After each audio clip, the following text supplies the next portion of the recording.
seperti jalurnya itu jalur panjangnya itu banyak, dan untuk belokannya itu jaraknya itu jauh dari belokan ke belokan, jadi banyak race, banyak motor yang tertinggal di belakang seperti itu ya. Ditambah lagi banyak kualifikasi Dek Pedro ya, rookie Pedro Acosta banyak terjatuh di kualifikasi, dan dia masuk kualifikasi 2 tapi ya posisinya tidak menguntungkan, padahal harusnya tuan rumah KTM ya, kan KTM kan dari Austria ya, harusnya dia bisa lebih lebih menggigit, lebih ya kalau bisa podium gitu ya. Brad Binder dan Jack Miller juga agak lumayan sih. Jack Miller gitu kemarin dia sprint, dia tuh bisa posisi berapa, kelima gitu ya, biasanya kan dia di belakang terus gitu ya, di belakang terus kayak bangku sekolah gitu, di belakang terus gitu ya, ketinggalan kereta gitu.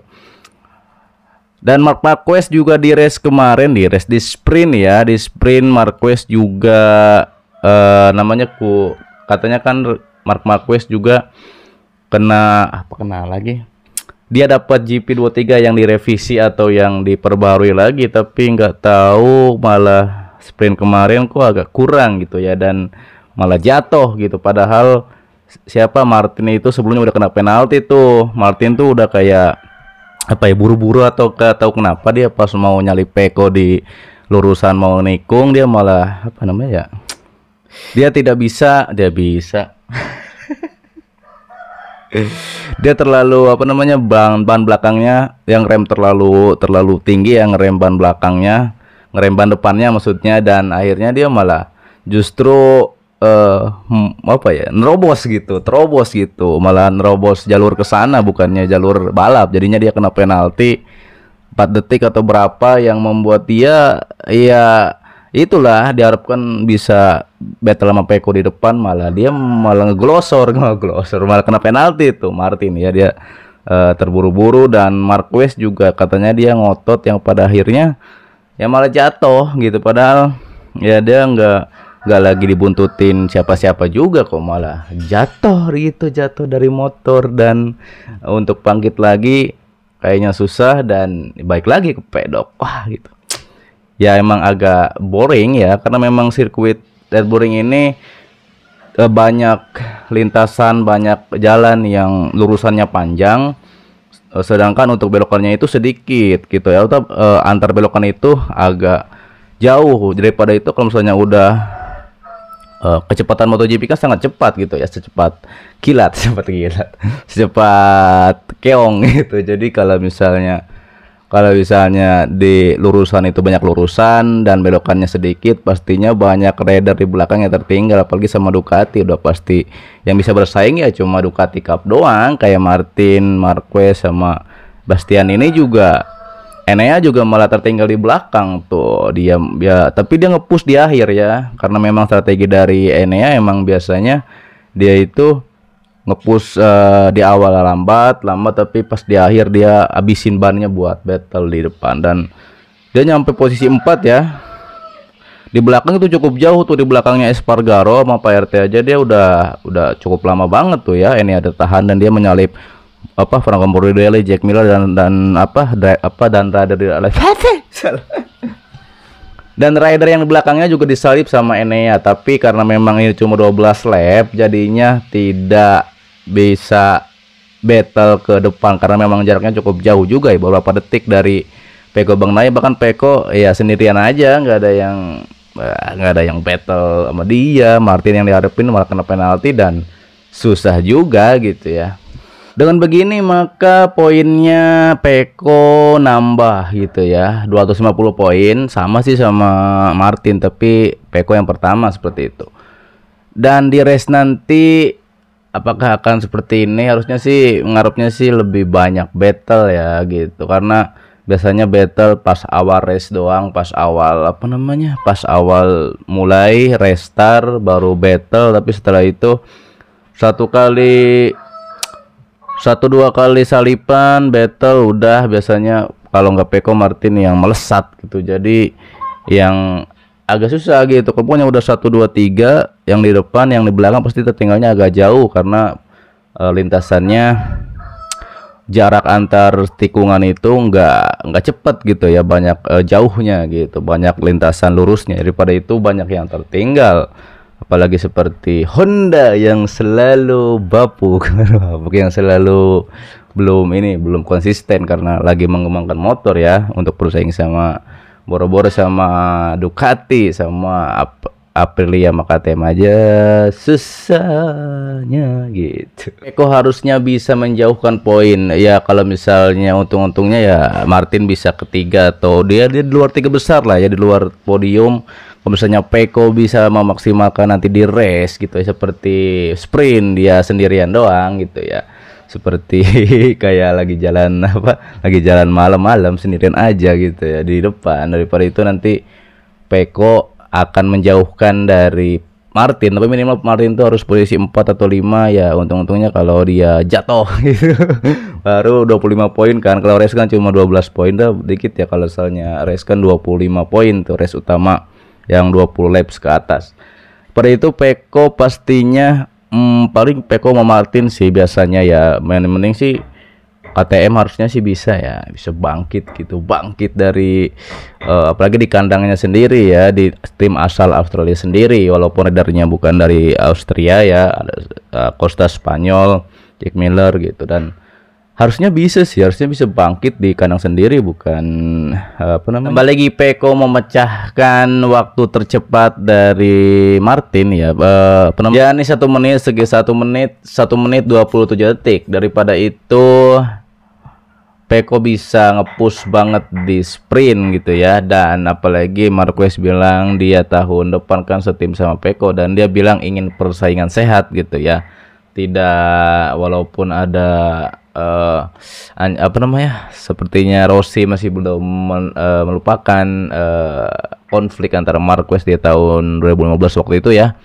Dia masih bertanya-tanya mengapa Marquez direkrut ke Ducati padahal muridnya Peko itu sebenarnya tidak begitu membutuhkan Marquez gitu ya. Dan ya silakan komentar seperti apa persaingan Marquez Marquez dan Peko nanti. Dan Marquez bilang bahwa dia ingin persaingan sehat ditambah GP24, GP25 terbaru nanti di tahun 2005, siapa yang akan lebih kompetitif pastinya ya. Saingan juara dunia antara Peko dan Martin. Kalau memang Peko dan Martin bisa podium 1 dan 2 di race-race selanjutnya, mungkin bisa di akhir sprint, di akhir balapan, di akhir minggu di sirkuit mana nantinya, itu mereka akan menentukan siapa juara dunia seperti tahun kemarin. Tapi kalau misalnya tertinggal cukup jauh, pasti sudah dipastikan siapa juara dunianya. Dan Enea juga jangan dilupakan, tapi Enea ini agak kurang konsisten, dia tuh kurang dia bisa menunjukkan powernya ketika dia ada di belakang, tapi di sisi lain itu hanya terjadi di beberapa sirkuit, seperti waktu di Italia di Mugello, dia membuktikan bahwa dia bisa nge-push banget dan mengalahkan Martin bahkan di lap-lap terakhir. Tapi di sirkuit-sirkuit yang lain dia malah kayak melempem, tertahan ya, masih bisa masuk 10 besar. Tapi untuk bersaing untuk podium, sprint race dan race utama itu cuma terjadi beberapa sirkuit dan tidak sekonsisten Peko dan Martin yang selalu masuk.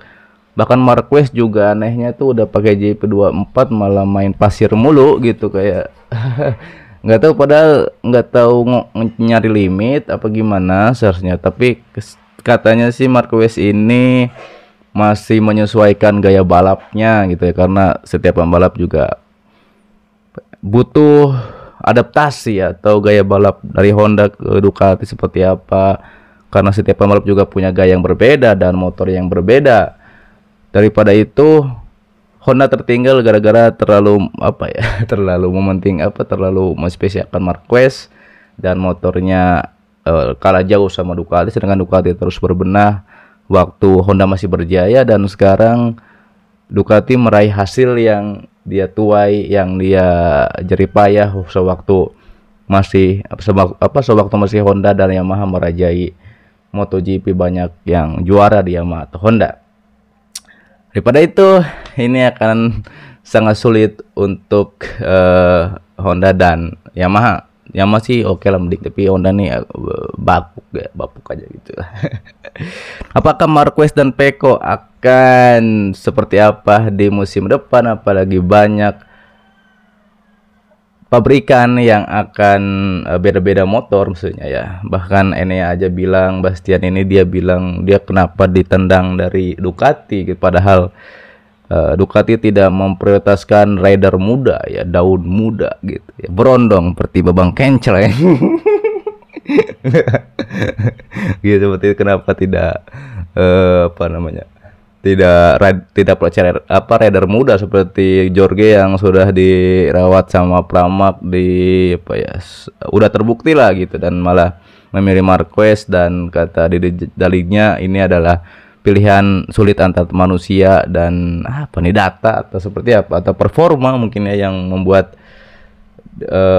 memilih Marquez daripada daripada Enea dan Martin, yang Martin ke Aprilia dan Jorge dan Enea ke KTM gitu. Tapi mungkin ada KTM Cup musim depan atau Aprilia Cup, KTM Cup mungkin ya masih, tapi agak seimbang lah gitu musim depan ya, karena di grid nanti di lintasan Ducati cuma punya 6 motor, VR46, Gresini ini sama tim utama yang merah gitu. Sedang yang lainnya punya 4 motor, cuma lebih 2 doang Ducati. Dan ini akan sangat seru ya, tapi memang supaya semalam boring, nggak tahu kenapa, cuma di awal doang seru, pas di tengah-tengah gitulah, kalau lintasannya banyak lurusan jadi banyak tertinggal sama Ducati. Ini dibilang sama Pecco bahwa Marquez pembawa bencana, apa nih, dikutuk Marquez apa gimana? Kayak paling kundang apa gimana dikutuk gitu ya, apa namanya, bencana karena pasti ada senggolan atau seperti apa. Tapi Marquez bilang dia ingin bersaing sehat, tapi Pecco sudah wanti-wanti bahwa Marquez ini nanti pembawa ini membawa kegaduhan di pedoknya Ducati.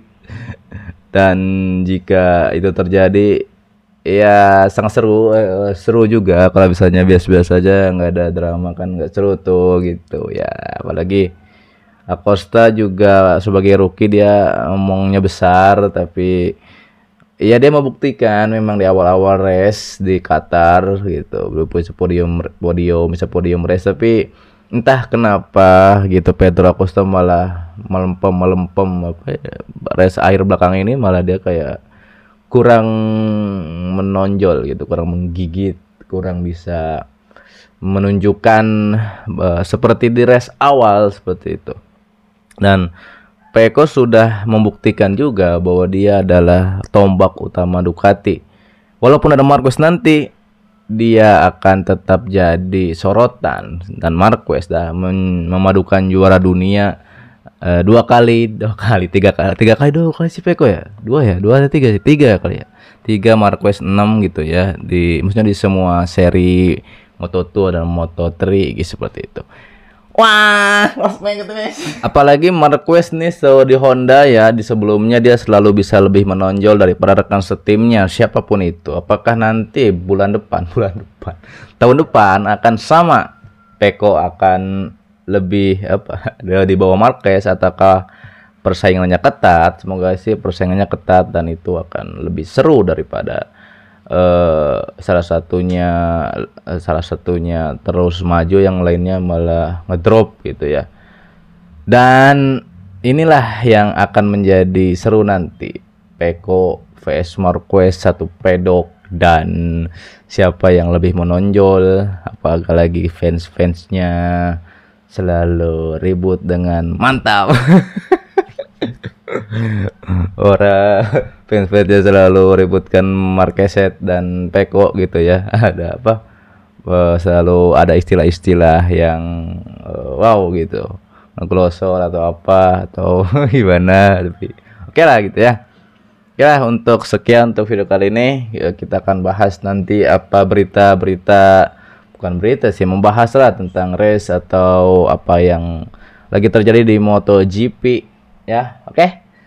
Sampai jumpa kembali. Jangan lupa tinggalkan like, komen, dan subscribe dan berlangganan di channel ini agar kalian menjadi berkah, agar ini manfaat channel ini adalah menghibur dan juga menyajikan bahasan seputar MotoGP yang menarik tentunya ya. Sampai jumpa kembali di video selanjutnya. Assalamualaikum warahmatullahi wabarakatuh.